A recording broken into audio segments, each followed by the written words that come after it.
Too Big to Fail: The Inside Story of How Wall Street and Washington Fought to Save the Financial System and Themselves, by Andrew Ross Sorkin. Introduction. I want you to imagine something. It's just past 7 o'clock on a Saturday morning. September 13, 2008. The world doesn't know it yet, but it's standing on the edge of a cliff. In the quiet library of his Park Avenue apartment, a man named Jamie Dimon, the powerful CEO of America's third-largest bank, J.P. Morgan Chase, dials into a conference call with his top 24 executives. His head is pounding, not from the martini he had the night before, but because he knows something the rest of the world is about to find out the hard way. He knows the system is breaking. He tells his team, "You are about to experience the most unbelievable week in America ever, and we have to prepare for the absolutely worst case." His staff listens, but they don't quite grasp the gravity. They think, like many, that the government will step in to save the day. That's when Dimon delivers a chilling dose of reality. "That's wishful thinking," he says. "There is no way, in my opinion, that Washington is going to bail out an investment bank. Nor should they." And then he drops the bombshell. A doomsday scenario so extreme, it causes a collective gasp on the phone. He tells them to prepare, right now, for the bankruptcy of Lehman Brothers. Then he pauses. "And for Merrill Lynch filing." Another pause. "And for AIG filing." He lets the silence hang for a moment longer. "And for Morgan Stanley filing." And then, after one final, terrifying pause, he adds, "And potentially for Goldman Sachs filing." What you just heard was not a scene from a Hollywood movie. It was a real moment, captured in Andrew Ross Sorkin's masterpiece, Too Big to Fail. This book isn't a dry economic textbook. It's a minute-by-minute, fly-on-the-wall thriller that takes you inside the most powerful boardrooms and government offices during the 2008 financial crisis. Sorkin, a legendary journalist for the New York Times, conducted over 500 hours of interviews with more than 200 people who were right there, in the arena: the CEOs, the Treasury Secretary, the regulators. He got access to their private notes, their emails, even their calendars. The result is a story about a handful of people, flawed, brilliant, and often terrified, who held the fate of the global economy in their hands. Today, we're going to pull back the curtain on this story. By the time we're done, you won't just understand what happened in 2008. You'll understand the fragile, interconnected world of high finance, the clash of colossal egos, and the terrifying truth that the people in charge were often just making it up as they went along, staring into an economic abyss and praying they wouldn't fall. This is the inside story of how the world almost ended. Book summary. To understand how we arrived at that terrifying Saturday morning in 2008, we first need to rewind the clock just a little bit. To a time that felt like a golden age, a second Gilded Age, when Wall Street seemed to have discovered a secret formula for creating limitless wealth. In the years leading up to the crisis, the financial industry was a machine, humming with unprecedented power. In 2007, it accounted for over 40% of all corporate profits in the United States. The men who ran these firms weren't just bankers; they saw themselves as titans, as geniuses who had engineered a new era of low-risk profits. They were minting a new generation of wealth not seen since the 1980s, with total compensation hitting an incredible $53 billion in 2007 alone. The CEO of Goldman Sachs, Lloyd Blankfein, took home $68 million that year. The fuel for this machine was something deceptively simple: cheap money. For years, interest rates were incredibly low, flooding the world with cash. And Wall Street, with its brilliant minds, created a new set of fantastically complex toys to play with. They took one of the most basic building blocks of the American dream, the home mortgage, and transformed it. Imagine this: a bank gives a family a loan to buy a house. In the old days, the bank would hold on to that loan, collecting payments over 30 years. But the new Wall Street had a better idea. Why not take thousands of these mortgages, slice them up into tiny pieces, mix them all together like a giant smoothie, and then sell off those pieces to investors all over the world? This process was called securitization. The genius of it, they believed, was that it spread the risk. If one family couldn't pay their mortgage, it wouldn't matter, because your little piece of that smoothie was mixed in with thousands of others. The risk was diluted to almost nothing. Or so they thought. This led to an explosion in mortgage lending, especially subprime mortgages, loans given to people with shaky credit, who in the past would never have qualified for a home loan. At the height of the housing bubble, banks were practically giving money away. You could claim a six-figure salary with no documentation and walk out with a $500,000 mortgage. Home prices skyrocketed. Everyone was getting rich. But there was a hidden danger, a fatal flaw in the machine. These new financial products, called collateralized debt obligations, or CDOs, were so complex that almost no one, not even the CEOs of the banks selling them, truly understood what was inside them. And worse, the banks weren't just selling these smoothies, they were drinking them too. They bought billions of dollars of these mortgage-backed assets from each other, creating a tangled, invisible web of interconnections. Every firm was now dependent on every other firm, and many didn't even realize it. It was a global financial system built like a house of cards. And in 2007, the first gust of wind arrived. The housing bubble burst. Home prices started to fall. Suddenly, those risk-free subprime mortgages started to go bad, and the whole house of cards began to wobble. By August 2007, the $2 trillion subprime market had collapsed, and the contagion spread globally. The problem was, no one could figure out what these complex mortgage assets were actually worth anymore. Without a price, the market for them froze. And without access to capital, Wall Street simply could not function.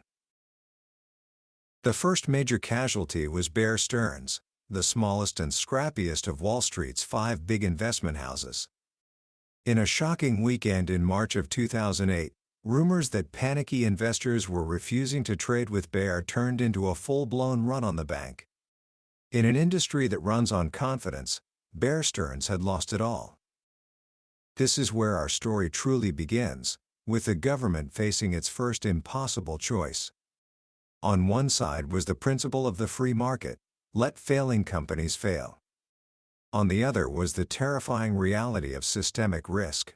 Bear Stearns was so connected to every other bank that letting it collapse could trigger a domino effect, taking down the entire financial system.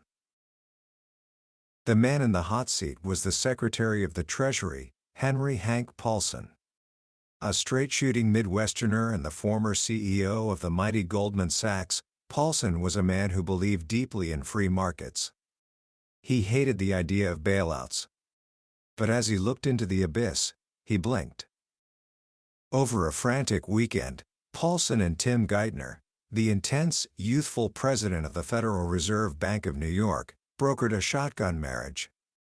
They orchestrated a deal for J.P. Morgan Chase, led by the shrewd Jamie Dimon, to buy the dying Bear Stearns. But to make the deal happen, the government had to do something unprecedented. The Federal Reserve agreed to take on up to $29 billion of Bear's worst, most toxic assets. It was a bailout. And it sent a message to Wall Street, a message that would have devastating consequences just 6 months later. The government would not let a major bank fail. Or so they thought. The man at the heart of the storm was Richard S. Fuld Jr., the CEO of Lehman Brothers. Known on Wall Street as the Gorilla, Fuld was an intimidating, single-minded trader who had fought his way to the top and had run Lehman with an iron fist for years. He was fiercely loyal to his firm, a place he had rebuilt with his own two hands after it was spun off from American Express in 1994, undercapitalized and expected to fail. But Fuld had proven everyone wrong, turning Lehman into a profit machine that was mentioned in the same breath as Goldman Sachs. When Bear Stearns collapsed, Fuld knew Lehman, as the next smallest of the big investment banks, was now in the crosshairs. But he was a fighter. He believed his firm was different, stronger. When the crisis hit, he had proudly announced, "Is it going to kill us? Of course not." But Fuld had a blind spot. Like everyone else on Wall Street, he had become addicted to the high-risk, high-reward game of leverage, borrowing huge amounts of money to amplify his bets. Lehman was leveraged 30 to 1, meaning for every dollar of its own capital, it had borrowed 30. It was a strategy that worked spectacularly on the way up, but was catastrophic on the way down. His biggest blind spot, however, was his number two, a man named Joseph Gregory. Gregory was Fuld's opposite, personable and less confrontational. He was Fuld's chief operating officer and closest confidant. But many inside Lehman saw him as a menace, a man who played chess with people's careers, moving executives into jobs they were ill-equipped to handle, all while he himself grew increasingly detached from the risks the firm was taking. It was Gregory who championed Lehman's aggressive push into commercial real estate, leveraged lending, and mortgages, the very businesses that were now unraveling. In the spring of 2008, after the Bear Stearns collapse, a young, influential hedge fund manager named David Einhorn began to publicly question Lehman's accounting. Einhorn was a quiet, cerebral investor known for his meticulous research.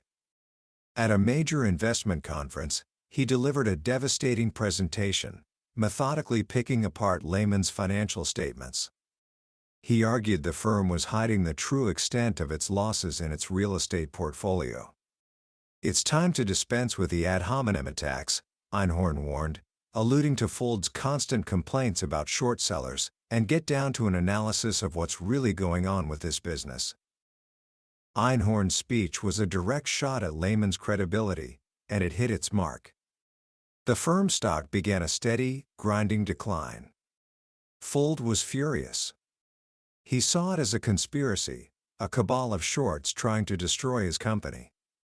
He launched a crusade against them, calling regulators, powerful friends, even news anchors, trying to get someone, anyone, to stop the attack. But the problem wasn't the short sellers. The problem was reality. Lehman was sitting on a mountain of bad real estate assets that were losing value every single day. As the firm's stock price crumbled, Fuld's own executives began to revolt. A group of senior bankers, led by the head of investment banking, Skip McGee, confronted Fuld. They told him the market had lost confidence not just in the firm's assets, but in its leadership. They delivered an ultimatum: he needed to fire his longtime partner Joe Gregory. For Fuld, it was the ultimate betrayal. "Joe Gregory is off the table," he roared. "He's been my partner for 25 years. But the pressure was relentless. In a heartbreaking series of meetings, Fuld was forced to choose between his best friend and his firm.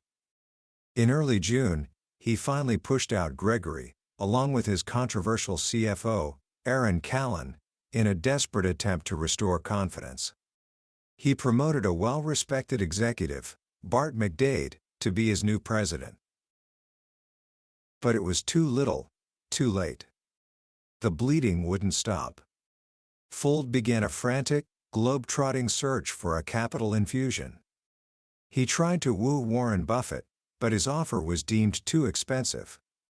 He entered into lengthy, frustrating negotiations with the Korea Development Bank, a state-owned bank in South Korea, but that deal fell apart in a spectacular clash of cultures and egos.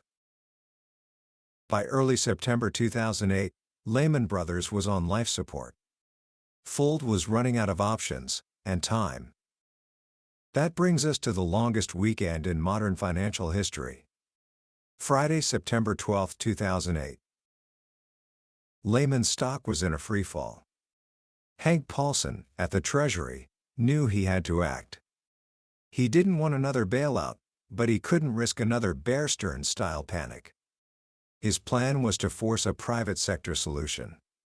He summoned the CEOs of every major Wall Street bank to an emergency meeting at the Federal Reserve Bank of New York, a formidable stone fortress in downtown Manhattan. The scene inside was surreal. The titans of finance, bitter rivals who spent every day trying to crush one another, were now gathered in one room, ordered to save one of their own. The only person not invited was Dick Fuld. Lehman Brothers is in a precarious position, Paulson told the assembled CEOs. We're going to need to find a solution before the weekend is out. Then he drew the line in the sand. It's not going to be government money, he stated flatly. You're going to have to figure this out. The room was stunned. After the Bear Stearns rescue, everyone had assumed the government would always step in. Paulson was changing the rules in the middle of the game. He told them two potential buyers were at the table, Bank of America and the British bank Barclays. But neither would do a deal without help. The banks in that room, Paulson declared, would have to pony up the money to finance the sale and absorb Lehman's toxic assets. What followed was a weekend of high-stakes poker, bluffing, and backstabbing.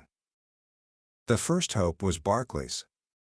Their American CEO, Bob Diamond, was aggressive and saw a golden opportunity to buy Lehman's storied franchise for a song.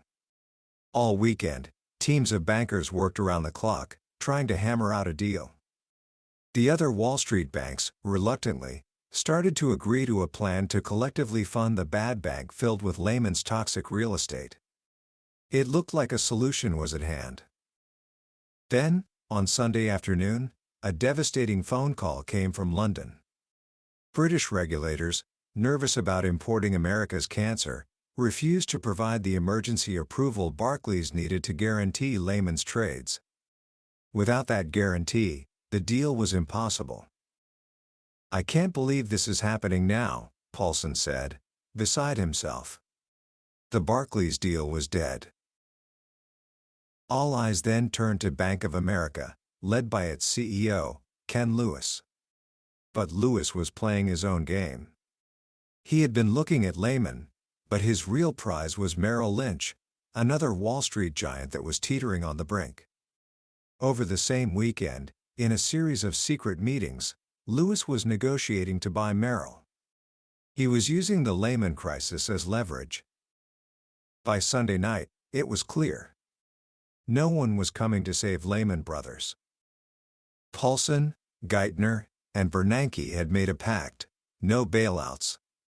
They were terrified of the political backlash and the moral hazard, the idea that rescuing reckless firms only encourages more recklessness. They believed the market had had 6 months since Bear Stearns to prepare for Lehman's failure. They were about to find out just how wrong they were.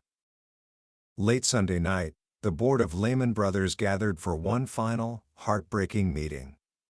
They received a call from Christopher Cox, the chairman of the SEC, who, under pressure from Paulson, all but ordered them to file for bankruptcy. Just before 2 a.m. On Monday, September 15, Lehman Brothers, a firm that had survived the Civil War, the Great Depression, and 2 world wars, filed for the largest bankruptcy in American history. Dick Fuld, the man who had given his entire life to the firm, went home to his wife. "It's over," he said, his eyes welling with tears. "It's really over." But it wasn't over. It was just the beginning. The failure of Lehman Brothers was not a contained explosion. It was a nuclear bomb that detonated in the heart of the global financial system. Paulson and his team had fatally miscalculated. They failed to appreciate just how deeply intertwined Lehman was with every corner of the market. When Lehman's London unit was forced to shut down, it froze billions of dollars of assets belonging to hedge funds and other investors around the world. A wave of panic selling began. The plumbing of the financial system seized up. Credit markets froze solid. The contagion spread instantly. The very next day, the world's largest insurance company, American International Group, or AIG, was on the verge of collapse. AIG was not a traditional bank, but it had made a gigantic, reckless bet that had turned it into a ticking time bomb. Through a small, obscure unit in London, AIG had sold hundreds of billions of dollars worth of something called credit default swaps. Essentially, this was insurance on those same toxic mortgage-backed securities that were poisoning the system. AIG was like a man who sold fire insurance on every house in a town built of kindling, without having any money set aside to pay the claims if a fire ever broke out. And now, the whole town was on fire. With Lehman gone, AIG's trading partners, including all the big Wall Street banks, demanded that AIG post billions of dollars in collateral to back up its insurance policies. It was money AIG simply didn't have. Paulson and Geithner now faced a nightmare scenario. AIG was connected to everyone. Its failure would be, as one person put it, an extinction-level event. It was 10 times bigger than Lehman, and its collapse would trigger a chain reaction that would dwarf what they had just seen. Having just drawn a line in the sand declaring no more bailouts, Paulson was forced to erase it less than 48 hours later. On Tuesday night, September 16, the U.S. government announced an $85 billion rescue of AIG, in exchange for taking an almost 80% stake in the company. The government had effectively nationalized the world's largest insurance company. The hypocrisy was stunning, and it sent a new wave of confusion and fear through the markets. The rules were changing by the hour. No one knew what to believe.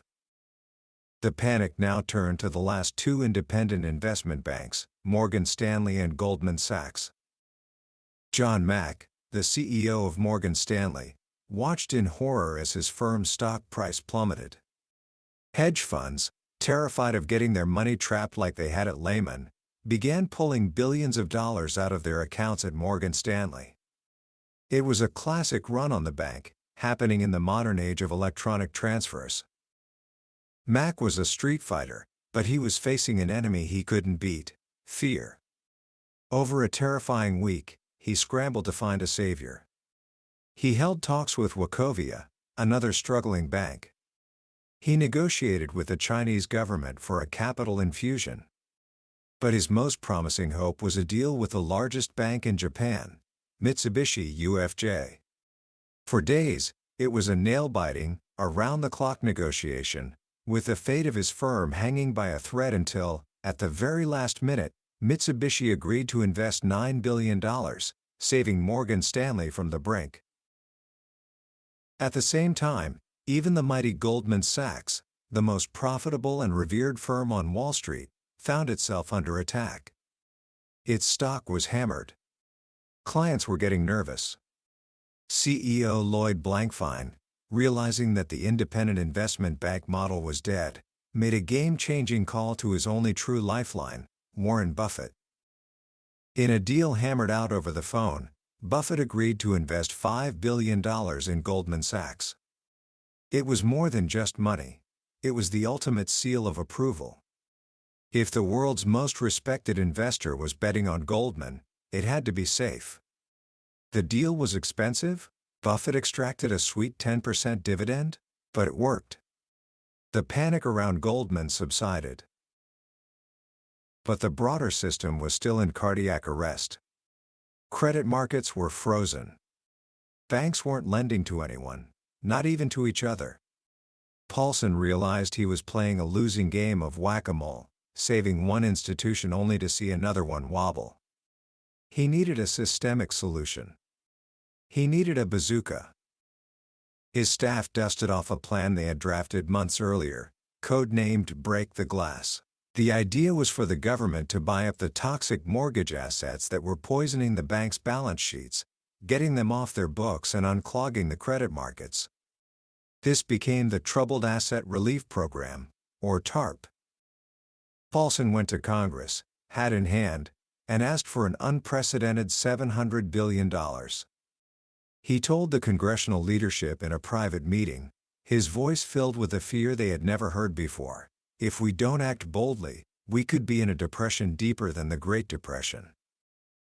After a week of intense political drama, partisan bickering, and a shocking initial rejection that sent the stock market plunging nearly 800 points, Congress finally passed the bailout bill.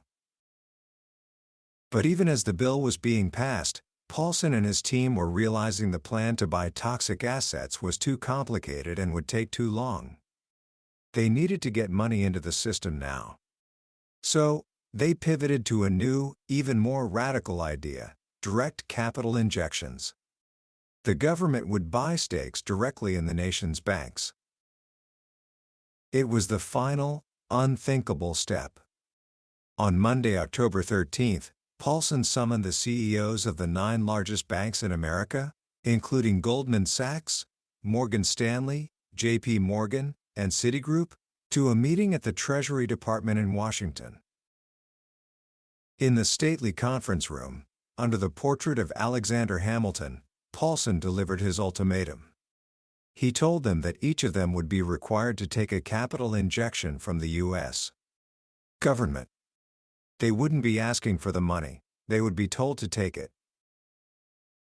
"We don't believe it is tenable to opt out," Paulson told the stunned CEOs, "because doing so would leave you vulnerable and exposed."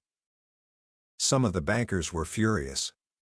Dick Kovacevich of Wells Fargo, a healthy bank, protested, "Why am I in this room, talking about bailing you out?" But they had no choice. Paulson had them trapped. One by one, each CEO signed a one-page document, agreeing to sell a piece of their company to the American taxpayers. John Mack of Morgan Stanley was the first to sign. He slid the paper across the mahogany table and said simply, "Done." In that moment, the Rubicon was crossed. The U.S. government had effectively, if temporarily, nationalized its banking system. The era of freewheeling, unregulated capitalism that had defined a generation was over. A new, uncertain era had begun. Commentary. When you close the final page of Too Big to Fail, you're left with a feeling that's hard to shake. It's a mixture of awe, anger, and a profound sense of fragility. The story Andrew Ross Sorkin tells isn't just about the near collapse of our financial system. It's a deeply human story about what happens when brilliance and ambition collide with fear and fallibility. The most powerful lesson from this entire saga, I think, is just how interconnected our world has become. The phrase "too big to fail" entered our vocabulary for a reason. These institutions had grown so massive, so intertwined with every aspect of our economy, that the failure of one could threaten to bring down all the others. A bad mortgage in California could ripple through the system and threaten a pension fund in Norway. It's a powerful reminder that in a globalized world, we are all in the same boat. When one part of the boat springs a leak, we all risk sinking. But the book reveals something deeper. It shows that this wasn't a crisis caused by an abstract system. It was a crisis caused by people. People who, in many cases, were blinded by their own success. They believed they had created a new kind of financial physics, one where risk could be engineered away. They built complex models and algorithms, but they forgot a fundamental truth: human behavior can't always be modeled. Fear and greed are powerful forces, and when panic takes hold, all the brilliant models in the world are useless. You see the story of Richard Fuld, a man so fiercely loyal to his company that he couldn't see its fatal flaws until it was too late. You see Henry Paulson, a man of principle, forced to betray his own free market ideology to prevent a catastrophe. You see the rivalries and egos of the Wall Street CEOs, who even in the middle of a crisis, were still thinking about how to gain an edge on their competitors. So, what can we take away from this, especially at a young age? First, be skeptical of anything that seems too good to be true. The promise of high returns with no risk was the siren song that lured Wall Street onto the rocks. In finance, and in life, there is no free lunch. Understanding risk and respecting it is one of the most important skills you can develop. Second, understand the power of incentives. The bonus culture on Wall Street rewarded short-term gains, encouraging traders to take huge risks with other people's money. When you're designing a system, or even just trying to understand one, always ask, what behavior do the incentives encourage? More often than not, people will follow the incentives, for better or for worse. And finally, this story is a profound lesson in leadership and humility. The leaders who navigated this crisis best were the ones who were willing to admit what they didn't know, to question their own assumptions, and to act with a sense of responsibility that went beyond their own company's stock price. The ones who failed were often the ones whose pride and ego prevented them from seeing the reality that was right in front of them. Too Big to Fail is more than just a history of a financial crisis. It's a timeless story about power, greed, and the human drama that unfolds when the world is on the line. That was a summary of Too Big to Fail by Andrew Ross Sorkin. We've journeyed through the core of this incredible story today, but I'll be honest with you, a summary can only ever be a map. The real treasure is found when you explore the territory yourself. The real magic of this book is in the details, the dialogue, the moment-by-moment tension that Sorkin so masterfully captures. This summary is designed to give you a framework, to help you decide if this journey is one you want to take. If anything we've talked about today has sparked your curiosity or made you think, I truly encourage you to grab a copy. Reading it isn't just learning about an event, it's an experience that will fundamentally change how you view the world of money, power, and the people who wield it. The link to the book is in the description. Also, if you found this summary valuable and enjoyed our time together, please consider hitting that like button and subscribing to the channel. It lets me know that these conversations matter, and it ensures you won't miss our next journey into another life-changing book from the billionaire's bookshelf. Let's keep learning and growing together.